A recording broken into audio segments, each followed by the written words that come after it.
د ښو اخلاقو ارزښت او د انسان اصلي ښکلا.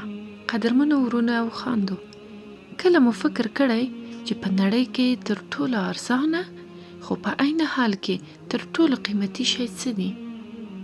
هغه ښه اخلاق دی. ښه اخلاق داسې یوه پانګه ده چې په بازار کې نه پلورل کیږي، خو د نړۍ هر زړه پرې پیرودل کیدی شي. لکه څنګه چې یو ښکلی ګل په خپل بوی سره چاپېریال عطرجن کوي، یو با اخلاقه انسان هم په خپله خواږه ژبه او نرم چلند سره د خلکو روحونه آراموي. ولې اخلاق مهم دی؟ د شخصیت هنداره.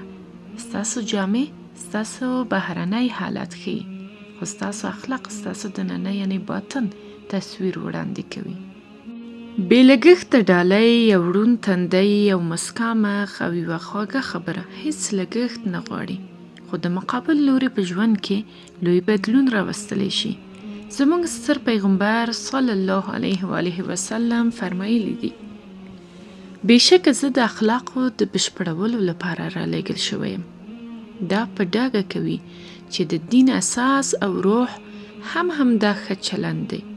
یوه جالبه خبره، خلک به ستاسو نوم هیر کړي، ستاسو مقام به هیر کړي، خو دا به هیڅکله هیر نه کړي چې ستاسو چلند له دوی سره څنګه و او هغوی ته مو څه احساس ورکړی و. راځئ هڅه وکړو چې خپل اخلاق داسې جوړ کړو چې که چیرې له نړۍ هم لاړ شو، خلک مو د مال او دولت له امله نه، بلکې د هغه سکون او مینې له امله یاد کړي چې زموږ له خبرو او عمل څخه یې ترلاسه کړی و.